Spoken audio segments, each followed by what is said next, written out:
Hi friends, soft selection ಕಮಿಷನ್ನಿಂದ ಇದೀಗ ಹೊಸ ಅಧಿಸೂಚನೆ ಪ್ರಕಟ ಆಗಿದೆ ಮತ್ತು ಆಸಕ್ತ ಅಭ್ಯರ್ಥಿಗಳಿಂದ ಅರ್ಜಿಯನ್ನು ಆಹ್ವಾನಿಸಲಾಗಿದೆ. ಹುದ್ದೆಯಲ್ಲಿ ವೇತನ ಎಷ್ಟು, ಅಪ್ಲೈ ಮಾಡಲು ಕೊನೆಯ ದಿನಾಂಕ ಯಾವಾಗ ಅಂತ ಹೇಳ್ತೀನಿ. ಸೊ ವಿಡಿಯೋನ ಕಂಪ್ಲೀಟಾಗಿ ನೋಡಿ. ಇನ್ನೂವರೆಗೆ ಯಾರು ನನ್ನ ಚಾನಲ್ಗೆ ಸಬ್ಸ್ಕ್ರೈಬ್ ಆಗಿಲ್ಲ, ಮುಂದೆ ಬರುವ ಎಲ್ಲ ಸರ್ಕಾರಿ ಹುದ್ದೆಗಳ ಮಾಹಿತಿಗಾಗಿ ಈ ಕೂಡಲೇ ಸಬ್ಸ್ಕ್ರೈಬ್ ಮಾಡಿ. ಹುದ್ದೆ ಹೆಸರು ಇಲಾಖೆ ಹೆಸರು ಬಂದ್ಬಿಟ್ಟು ಸಾಫ್ಟ್ ಸೆಲೆಕ್ಷನ್ ಕಮಿಷನ್ SSCಯಿಂದ. ಹುದ್ದೆಗಳ ಹೆಸರು ಒಂದು 4-5 ಟೈಪ್ ಹುದ್ದೆಗಳಿದ್ದಾವೆ. ಅದು ಯಾವುದ್ಯಾವುದು ಅಂತ ಮುಂದೆ ತಿಳಿಸ್ತೀನಿ. ಟೋಟಲ್ ಒಟ್ಟು ಹುದ್ದೆಗಳಿರೋದು 121 ಹುದ್ದೆಗಳು ಖಾಲಿ ಇದ್ದಾವೆ. ಅರ್ಜಿ ಸಲ್ಲಿಸುವ ಬಗ್ಗೆ ನೀವು ಆನ್ಲೈನಲ್ಲಿ ಅಪ್ಲೈ ಮಾಡಬೇಕಾಗಿರುತ್ತೆ. ಹುದ್ದೆ ವಿವರ: junior secretariat assistant, lower division clerk, STA ನೀವೆಲ್ಲ ಕೇಳಿರಕ್ಕಂಥ ಹುದ್ದೆನೇ. 52 ಹುದ್ದೆಗಳು ಖಾಲಿ ಇದ್ದಾವೆ STA ಹುದ್ದೆ. ಹಿರಿಯ ಸೆಕ್ರೆಟರಿ ಸಹಾಯಕ FDA 69 ಹುದ್ದೆಗಳು ಖಾಲಿ ಇದ್ದಾವೆ.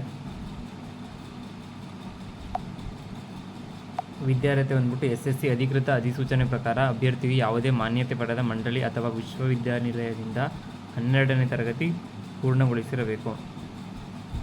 ನಿಮ್ಮದು 12th ಕಂಪ್ಲೀಟ್ ಆಗಿರೋ ಸಾಕು. CBSE ಬೋರ್ಡು, ICSE ಬೋರ್ಡು ಅಥವಾ ಸ್ಟೇಟ್ ಬೋರ್ಡ್ ಆಗಿದ್ವಾ ಬರೀ ನಿಮ್ಮ 12th ಕಂಪ್ಲೀಟ್ ಆಗಿರೋ ಸಾಕು, ನೀವು ಇದಕ್ಕೆ ಅಪ್ಲೈ ಮಾಡ್ಬೋದಾಗಿರುತ್ತೆ.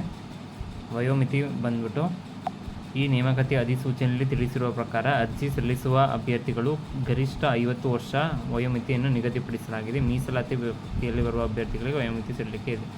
ನೀವು 18 to 50 ಆ ವಯಸ್ಸೊಳಗೆ, ಆ ರೇಂಜ್ ಒಳಗೆ ಯಾರ್ಯಾರು ಬರ್ತೀರೋ ಅವರೆಲ್ಲರೂ ಇದಕ್ಕೆ ಅಪ್ಲೈ ಮಾಡ್ಬೋದಾಗಿರುತ್ತೆ. ಪ್ಲಸ್ SC ST ಅವ್ರಿಗೆ, OBC ಅವ್ರಿಗೆ ವಯೋಮಿತಿ ಸಲ್ಲಿಕೆ ಕೂಡ ಇರುತ್ತೆ. OBC ಅವ್ರಿಗೆ 3 ವರ್ಷ ವಯೋಮಿತಿ ಸಲ್ಲಿಕೆ ಇರುತ್ತೆ ಮತ್ತು SC ST ಅವ್ರಿಗೆ 5 ವರ್ಷ ಕಾಲ ವಯೋಮಿತಿ ಸಡಿಲಿಕೆ ಕೂಡ ಇರುತ್ತೆ. ನೀವು ಅದನ್ನ ಉಪಯೋಗ ಮಾಡ್ಕೋಬೋದು. ವೇತನ ಶ್ರೇಣಿ ಬಂದ್ಬಿಟ್ಟು ಇದು STA ಜೂನಿಯರ್ ಅಸಿಸ್ಟೆಂಟ್ ಕ್ಲರ್ಕ್ SDAಗೆ 19,900ರಿಂದ 63,200 ರೂಪಾಯಿವರೆಗೆ ಪೇ ಸ್ಕೇಲ್ನ ಡಿಸೈಡ್ ಮಾಡಿದ್ದಾರೆ.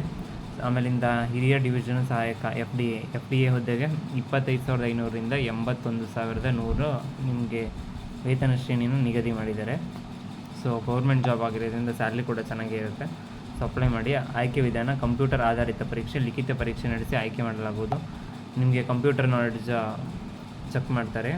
ಪ್ಲಸ್ ಆಮೇಲೆ ನೀವು ಟೈಪಿಂಗ್ ಸ್ಕಿಲ್ ಎಷ್ಟು ಫಾಸ್ಟಾಗಿ ಟೈಪ್ ಮಾಡ್ತೀರಾ ಆ ಎಲ್ಲ ಆಧಾರದ ಮೇಲೆ ನಿಮ್ಮನ್ನ ಸೆಲೆಕ್ಟ್ ಮಾಡ್ತಾರೆ. ಮತ್ತು ನಿಮಗೊಂದು ಲಿಖಿತ ಪರೀಕ್ಷೆ ಕೊಡ್ತಾರೆ. ಅದ್ರ ನಡೆಸಿ ಸಂದರ್ಶನಕ್ಕೆ ಮತ್ತೆ 1:10 ರೇಷಿಯಲ್ಲಿ ನಿಮ್ಮನ್ನ ಕರೆದುಬಿಟ್ಟು ಆಯ್ಕೆ ಮಾಡ್ತಾರೆ.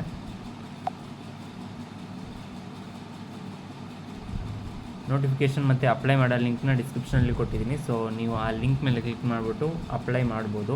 ಆ ನೋಟಿಫಿಕೇಷನ್ನ ಸರಿಯಾಗಿ ಒಂದು ಸತಿ ಮತ್ತು ಇನ್ನೊಂದು ಸತಿ ಓದಿ. ನೀವು ಅದು ಓದ್ಬಿಟ್ಟು ಅರ್ಥ ಮಾಡಿಕೊಂಡು ನಂತರ ಅಪ್ಲೈ ಮಾಡಿ. ಅಲ್ಲೇ ಕೆಳಗಡೆ ಲಿಂಕ್ ಕೂಡ ಕೊಟ್ಟಿದ್ದೀನಿ ಡಿಸ್ಕ್ರಿಪ್ಷನಲ್ಲಿ.